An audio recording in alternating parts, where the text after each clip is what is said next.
Hi, this is Dan from Pro PPC. I'm just putting a short video together which is called the 5-Step CRO. CRO standing for Conversion Rate Optimization, and it's all about improving the performance of your website. But what we're going to look into today is what can be done very easily to improve the performance of your website, quite often what we call the low-hanging fruit. So this is specifically about what you can do to improve the performance of your website today. And the 5 steps that we go into are the first 5 steps I look at any website when I start looking around to see what problems we may uncover further down the line. So what's covered in this short video? So the first thing we want to cover is a little bit of interesting and easy to swallow theory. So we won't be getting too technical with that. We're going to have a quick look into neurology and neuromarketing, and it's very difficult to see at this point how that's not going to get technical, but I can assure you it's quite easy. We're going to look at a couple of examples, and then we're going to go through the 5 steps one at a time. So I would expect to allow about 10 minutes for this video, but as I'm starting here, and I do tend to ramble sometimes, it may go on a little bit more than that. Okay, so hard to tell at the start of the video. So number one, let's dive into a little bit of theory, a couple of performance optimization think points. And I said before the phrase the low-hanging fruit. If you were facing the situation and you wanted to pick an apple, which apple would you get first? The correct answer in terms of conversion optimization is go for the lowest hanging fruit first. There's good reason for that. Absolutely good reason. I'm sure most people here are familiar with or have come across at some point in their lives the Maslow's hierarchy of needs, where you need to complete the bottom step first to move up to the next step. So this is basic for everybody that's alive today. The first thing that we all need is the physiological needs. Those needs need to be met. So we need food, water, and sleep. If we can't sleep and we don't have water and we don't have food, we cannot go on to any of the other steps because we simply wouldn't be able to go on. And then you need the safety. You need a home environment. You need to have your living, and then you've got family, love, belonging, etc., etc. As we work up the scale of needs. So the website optimization is very, very similar in the way that it's laid out. Is that we have a conversion needs, table of needs, hierarchy of needs. And the very first thing that we have to appreciate is that if your website is not functional, then it cannot go on to being any of the other things. So the very top of the triangle is the persuasive. So that's the website's ability to persuade people to take action, or to convert, or to sell, or to allow the visitors to hit the business goals. We first of all need it to be functional. The page needs to load up in a given amount of time that isn't too long.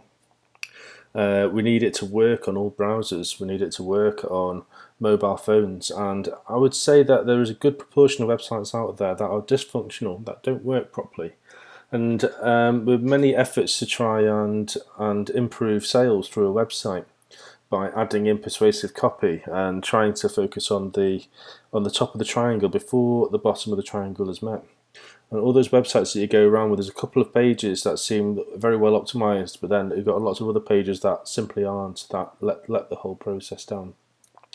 The next thing is accessibility. When people visit the website, can they get around the website okay? Is it navigable? Is it easy to use? And then can we then use different devices to access the website? And do they look all right on those other devices? Then you've got the usability of the website, and you get some websites are so complicated to use that people will just quickly use the back button.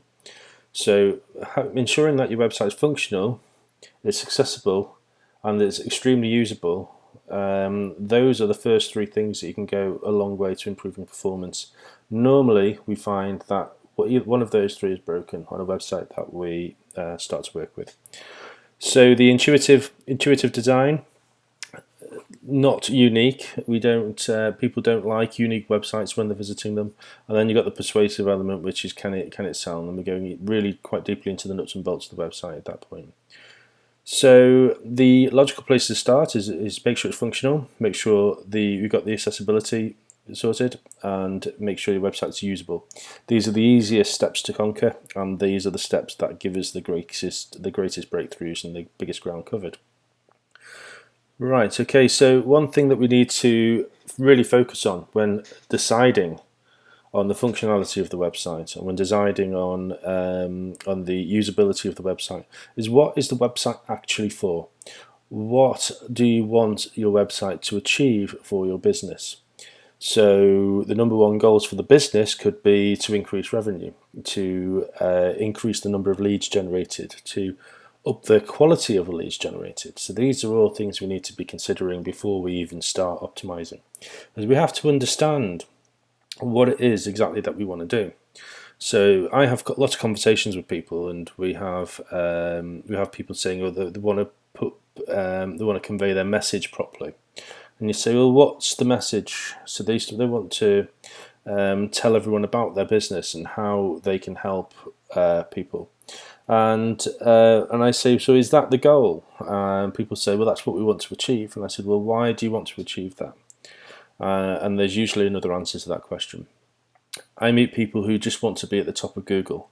Can you get to the top of Google? Yes, getting to the top of Google is relatively easy. It can be very expensive, but we have to look at a lot of other things. But what do you want to be at the top of Google for? And that's a question I have asked an awful lot over recent years. And usually to find that it's supported by another answer, because you want to get to the top of Google because you want to increase your revenue. So is the business goal to make more money? It certainly is for a lot of people. We shouldn't be too ashamed to admit that, because that's what we're all in business for. So if the goal is to make money, then it should be irrelevant whether we're at the top of Google or not. We should be looking at the best ways to do that, to hit the goal. It may well be that you don't be on Google at all. It may well be that you focus everything on being at the top of Google in order to make the most money. Who knows? But we need to find out if that's the best course of action, because it might not be. 9 times out of 10, we find that solely focusing on the search engine is usually not the most profitable way to go about optimizing the business. So the business goals 1, 2, and 3. We need to get a piece of paper, write those down, and understand what they are, and then allow your mind to be open to any other suggestions that will help you get there. And that's very important when it comes to optimizing a website. Core business goals should not support other goals, and what I mean by that is the goal, making the primary goal, getting to the top of Google so you can make more money. You've got to first establish that getting to the top of Google is going to make you more money, and that the goal is making more money, and that everything else needs to slot in place and be supportive of that, not supported by that. Hope that makes sense. So one big thing that we find on a lot of websites is, with the functionality side of things and the usability side of things, is that people tend to put an awful lot of barriers in the way of people converting. And when the business goal to make more money is to generate more leads, generate more inquiries into the business, and get more people to contact the business, we often find that there are an awful lot of things getting in the way, and usually the most silly of things are wrong. Things like a sign-up form doesn't send inquiries through to the business, and nobody's thought to test it. That's a very, very, very popular thing that we find. And then the customers don't phone up to check that you've received their inquiry. They move on. They don't do that. They don't phone first and say, did you receive my inquiry yesterday? Unless you have a very good USP. 9 times out of 10, the customer just moves on. So we need to remove all barriers to conversion. We need to make it as easy as possible for the visitor, and it is all about them. We want their service. We want their custom. They want our service, but usually there are many people that can provide that service for them, even if it's that important to them. Maybe they choose not to have it in the end anyway. So we need to stop, and we need to think, and we need to take down all these barriers that are in the way of the customer becoming our customers, or the prospect avoiding them going and finding the business elsewhere. Okay, so I just want to touch a little bit about neurology. It's very important, because when we're designing pages and when we're optimizing it, we very much do that with a full conscious mind on. But when you visit a website, you tend to do most of your decision making unconsciously. In fact, many people don't know this, but most of your decision making through life is done unconsciously, done with your subconscious brain. So quick point there. We subconsciously decide what we're going to do. We subconsciously make decisions, and then we consciously rationalize those decisions with our conscious brain to sell the idea to ourselves, basically. And if you don't believe me, go and Google that. That's absolutely true. So your brain is in three parts. You've got the reptilian brain deep under, you've got the middle brain, and you've got the new brain. The reptilian brain is instinctive, very, very instinctive. And what actually happens when you see something for the first time, or when you have an inner sense of something, it's generally your reptilian brain making a decision for you, telling you whether something's dangerous, whether something looks edible, whether a cave is just creeping into whether a bear is just creeping into the cave at the middle of the night. The reptilian brain is a very, very old brain. It's about 500 million years old, and thinks in that way as well. It's not that logical. It certainly isn't rational, and it makes decisions in split seconds. Your middle brain is your emotional brain. So when you see something, it makes you feel a certain way, whether something makes you happy or sad. You tend not to consciously find things happy or sad. You can give things some thought and then find your thoughts happy or sad, but you can't rationally make up your mind on how something's going to make you feel, because that's your middle brain that does that. Your new brain is your rational element. Your rational tends to think through things. It can read, it can process information quite quickly, but not as quick as your subconscious, not as quick as your reptilian brain. So that all sounds a bit like gobbledygook. I'm sure it does to many people, but it is absolutely true. And what we need to do is engineer things inside of our websites to appeal to the reptilian brain. It's very important. I've got a couple of exercises for us to have a quick look at. So I want you to have a quick look at the two squares there, the square A and square B. Now I'm going to tell you something that is absolutely true. I'm not trying to pull your leg, I'm not trying to trick you or anything like that. But the colour of square A is identical to the colour of square B. There is no difference in colour. The colour is exactly the same. As you look at it, everything in your mind is telling you that B is a lighter square than A. And even as I'm looking at it now, and I know that the two squares are the same colour, everything is telling me that B is a lighter colour than A. But then if we remove the cylinder, if we remove the rest of the chessboard, we find that the two squares are identical colours. We'll just return that and flip through these like that. The squares are the same colour, but because of the shadow across the board, because the cylinder's in place, our subconscious brain is telling us that they're different shades, but they're not. And this is where our reptilian brain is quite easy to fool in some ways. If I play a trick here and I put a identically squared rectangle on the page just there like that, and we're joining the A and B, all of a sudden the image starts to look a little bit different. It starts to look like an optical illusion, which of course it is. The new Photoshop 2015.5 has this logo on it when you open up the app on your computer. And a little bit of a twist. It's a very old design of a shape, but still, you look at any part of it, and it seems to flow into the next section quite seamlessly. But then you find that it's an endless shape. But your brain can't figure it out.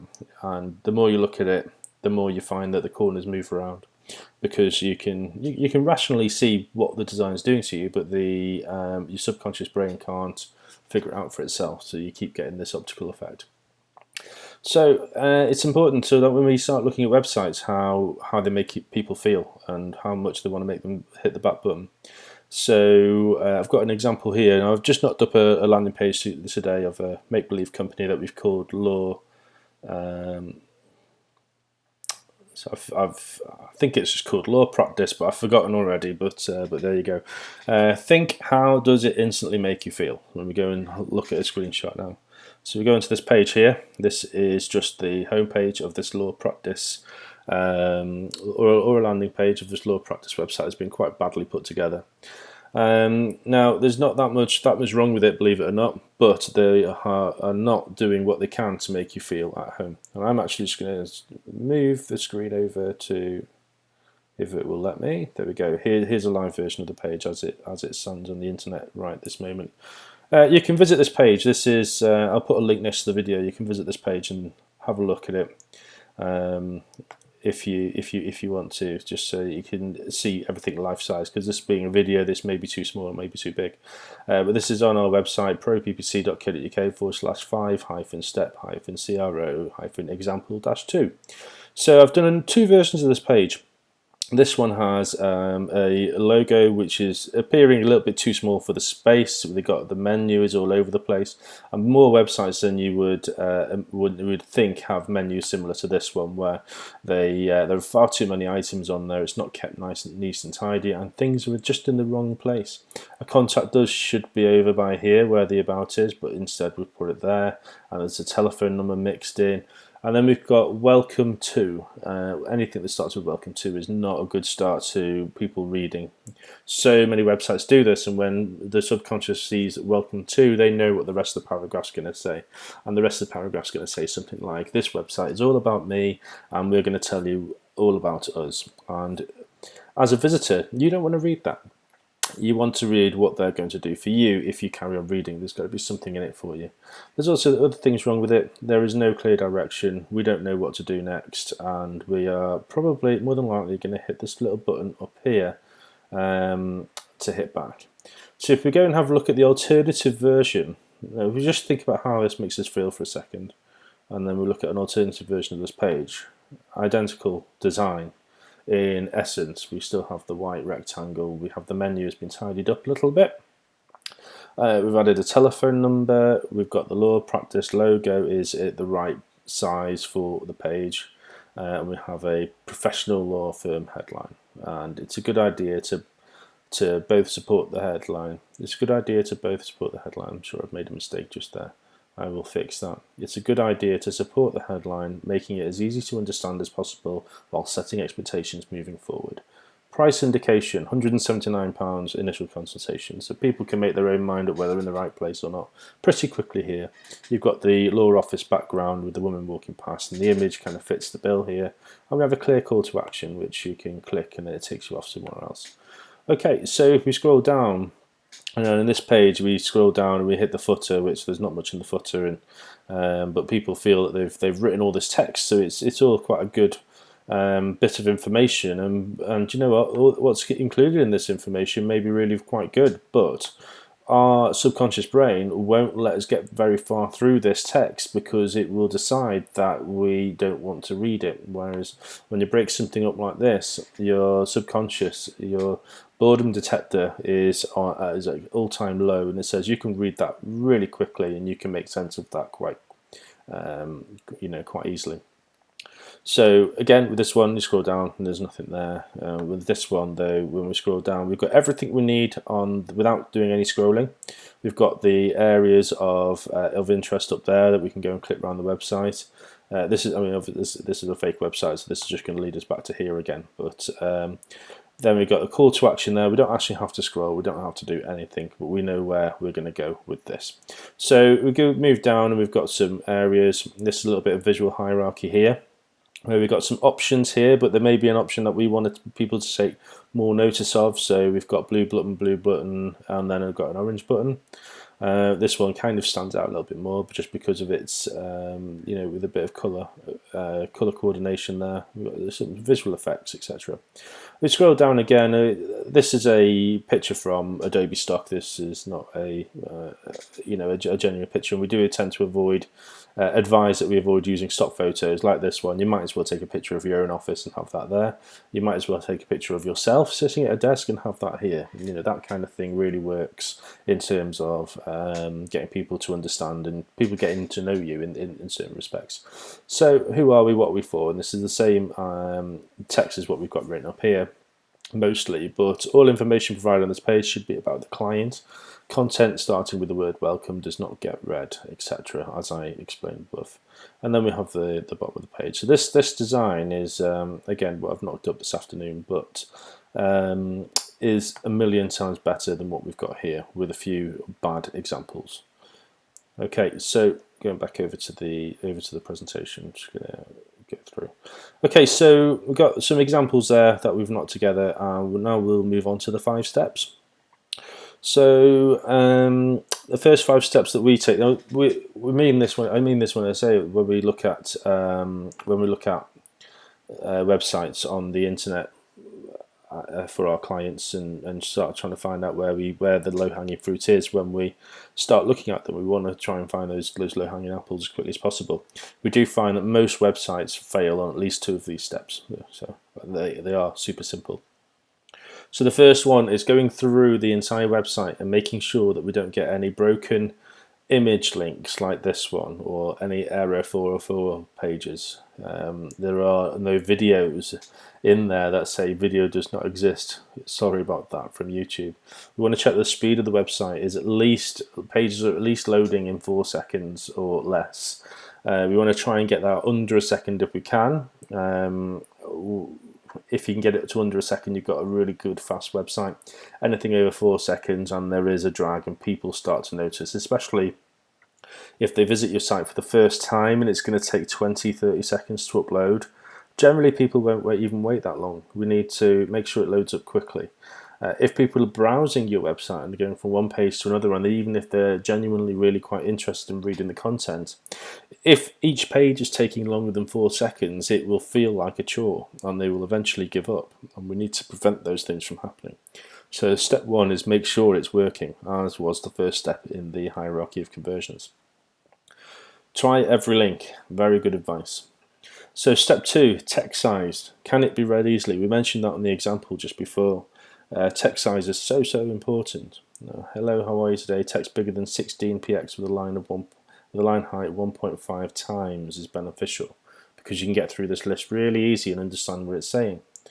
But if we add in another block of text next to it, and although on the screen, this full screen, I can read that text without too much hassle, and because it's big enough and it's clear enough. But if this was on a website and this was size 14, it wouldn't be so easy to read. And even when this is easy to read at a decent size, when I get halfway through the paragraph, you just want to give up. You just want to stop reading. You want to start going on. So it's important. Text size 16px at least. I tend to use 17 or 18 or even 19 or 20 a lot of the times. And we use, if you're using size 16, the line height minimum needs to be 2.4. It needs to be 50% more than what the text size is. Okay. Step 3, call to action. The bottom of the page that we gave you before had no call to action. The amount of times I come across websites and you scroll down a page with everything's right, everything's done correctly, but you get to the end of the text and there's nothing there to tell you what to do next, and you have to realize yourself what you need to do. Is it pick up the phone? Is it click a button? Is it whatever? If there is a line of text there saying please do give us a call, or please click here for more information, you need to do that. It will instantly increase your conversions, and it's very important. People tend to browse websites, they tend to look online, they tend to start losing the motivation as they go through.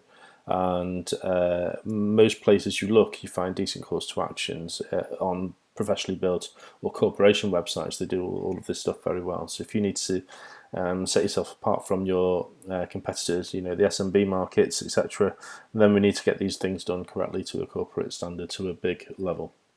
Okay, good example of call to action. You probably wouldn't write clear call to action in there, contact us here, but contact us here is a great call to action. But whatever you do with your call to actions, make sure the call to action is describing what is going to happen. You don't want to have a button that says pay now to then click on it, to then be taken to a registration form. It needs to say register here, and then you go to a registration form. Or don't put find out more and then take them to a payment page, because it'll scare people. They'll think, whoa, I wasn't expecting that. And you have to make sure that there's continuity between the call to action that they're clicking. It needs to be continuity with the headline, and it needs to have continuity with the page it's going to land on. Okay, so number 4, visual hierarchy. I really like this example. I've heard by so many people that we need to use big orange buttons for our call to actions. I mean, here I've used a green one. Maybe it's not the best color on this page because we have the Pro PPC logo up there, and then we have the green button there. But that said, we have a visual hierarchy here, which is the most important shape. What we're going to do to steer the course of the visitors. Now, we've got the red square, the blue triangle, the green arrow, and the big orange circle. So without a doubt, the one that you want to press is the big orange circle. So if we decide that orange is the best colour, well, it is there because it's also bigger. If we made that blue, that would be the most important one. So it's size and colour orientation. You want to try and use a colour for the button that is not also present elsewhere on the web page. So talking of orange, we have the EasyJet website. Now they have orange call to actions. They have an orange picture. They have orange heading. Everything's orange or it's white writing, pretty much throughout the whole web page. I think color coordination here. These dark grey tabs are kind of sticking out a fair bit because they're the only things that are different color. But do they want you to book a flight? Show flights here. Do they want you to go from Bristol, from Belfast? Sorry, these are all from Newcastle. Sorry, so they're saying that from Newcastle you can. I don't live anywhere near Newcastle, so I don't know why it's showing those. So I decided just to edit this slightly, and if I was going to say to EasyJet, make one change and your sales will probably go up, it would be this. We just change that button to green. Now we have the one colour that is green is the call to action saying show flights. So you can get drawn to the green. It's got a shadow around it. It's sticking out. And you go show flight. Oh yeah, okay. So I need to now put my from address in, to, etc. and fill out this form and then press show flights. And then that's getting you onto the course. Now what's really interesting is the biggest competitor for EasyJet is probably Ryanair, right? So if we're going to have a quick look at there, they do this extremely well. So they have very, very, very good visual hierarchy, very good colour coordination. So Ryanair is blue, and they have blue and white, lots of blue and white, lots of blue and white. Very important points. A little bit on the logo there, the airplane here, the return button, and the yellow button here. These are the only yellow on the page, apart from that headline hidden in the red. But this is very good. There's absolutely no shadow of doubt what they want you to do. They want you to choose your from, they want you to choose your to, and then they want you to continue on to the next step where they're going to show you what flights are available and what prices they all are before you go and book. Very well done. So step number 5, are results being correctly tracked? And I don't mean that if you're doing pay-per-click advertising, what you need to be doing is tracking all traffic to your website. If you're going to increase performance, it's absolutely vital that we're measuring what's happening on your website. Absolutely vital. So what I would recommend everyone does, because I know from all the websites look out there that probably about 1/3 of websites don't have tracking issues. About 1/3 of websites that have analytics installed don't have tracking issues. Most of them have tracking issues. Okay, so if you use Google Chrome, you don't need to do that. But if you don't use Google Chrome, download Google Chrome just for this purpose, and then also to get the Tag Assistant, a Chrome extension by Google. We're also going to have a look at analytics on this. So the Tag Assistant is a little extension. When you visit a website, it tells you what Google tracking codes are installed and what the status is of them. This is all quite good. So you get a little pop down like this when you visit a website. So I've chosen a website here that's got a few issues. Now, first of all, the blue little face, it's not a smiling face, it's got something wrong with it. So Google Analytics has been installed, it hasn't been installed quite properly, but it's probably working, yet there's no big issues there. But then they've installed their remarketing tag, but there's a big issue with the remarketing tag.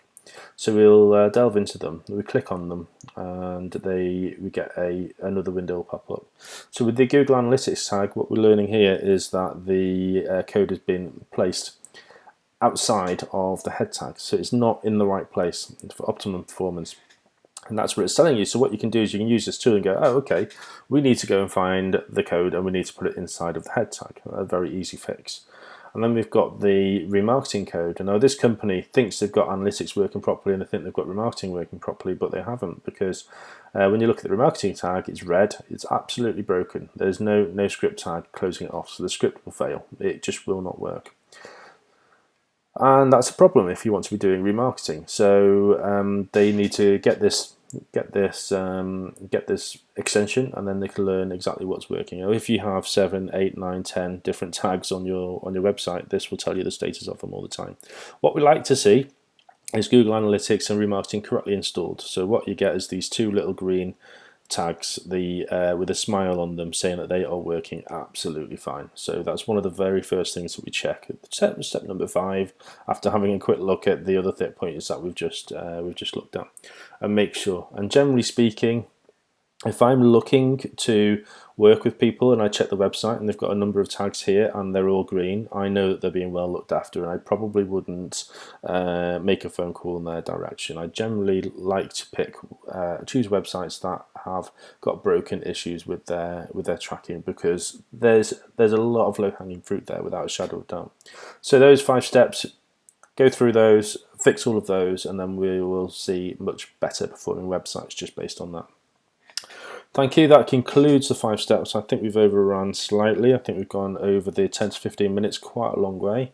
But if you're still with us, thank you very much. But please, before you go, let me ask you a question.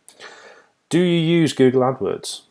And there are 2 answers to that, and there's either yes or there's no. So if the answer is yes, if I asked you if you would like a complimentary AdWords and CRO review, would you be interested? And hopefully the answer to that would be yes. If no, if you do not use Google AdWords, then if I asked you if you would like a complimentary CRO review and a demonstration on how to use Google AdWords and how it will positively impact your business, would you be interested? Now, if the answer is yes to either of those, please do get in touch. Now, what we're offering here is complimentary AdWords and CRO review. We do have criteria that if we're going to work together, we do have criteria that we'd like to hit. It's certainly not for everybody, but the review is absolutely going to be valuable for anybody who takes us up on it. So what the review is not is a sales pitch. We're not going to sell to you during the review. We're going to concentrate purely on you. And what the review is, it's all about you and your business. It's all about having a full consultation, no bars held. We'll give you all the information that we would give to anybody paying for this review as well. We're going to prove the value to your business when correctly implementing and optimizing your pages and ad copy. We're going to give you tons of information and action points. And again, this is complimentary. We will not try and sell you our services. We won't even mention it. If you want to know what we are offering in terms of our sales, you can ask us, and we will tell you if you ask us. But unless you ask us for information about how to work with us, we're not even going to mention it. And I promise you that. I will absolutely promise you. So what do we cover inside the complimentary review? Well, it'll be a 30-minute consultation. Sometimes it's not even that long. Sometimes we can get through very, very quickly. And generally speaking, if there's not a lot to review, so if there is too much wrong with the website or nothing wrong with the website, but if there's scope for improvement, that's what we'll cover in there. So we tend to spend 15 minutes on the website and 15 minutes on the advertising. 15 minutes on your website comes first, and then at the end of that 15 minutes, if you want to leave there, you absolutely can. If you don't want a demonstration of AdWords, or if you're running AdWords already, we'll go through your AdWords account. So the reviews we conduct are unscripted. We dive deep into the diagnostics with your website, and we'll also show you how to look at AdWords accounts so that you can easily find places to save money. And that's no word of a lie. What we'll do is we'll show you how to dice into the AdWords account in different ways, so you can see where the AdWords account is losing money. If you can see where it's losing money, we can very quickly find ways of fixing that and plugging up any holes. So the aim of the review is to show you exactly how you can 4 times your business, how you can get 4 times as many leads without spending any more money on your marketing. In order to do that, though, we do find that there are some minimum thresholds. You already need to be spending money on AdWords and have been doing so for at least 3 or 4 months, so that we've got stuff to track, we've got information to look at, and it needs to be kind of in excess of £2,000 a month as well in terms of ad spend for us to be able to do that. But the aim of that review in 30 minutes is we can show you exactly how to 4 times your lead generation, and that is usually done quite easily. If you don't have an AdWords account, as I said before, we'll give you a demonstration. We'll show you how you can get results for your business moving forwards, and it will not be a waste of your time. So thank you very much for watching, and get in touch if you want to, and we'll see you on another video. Thank you. Take care.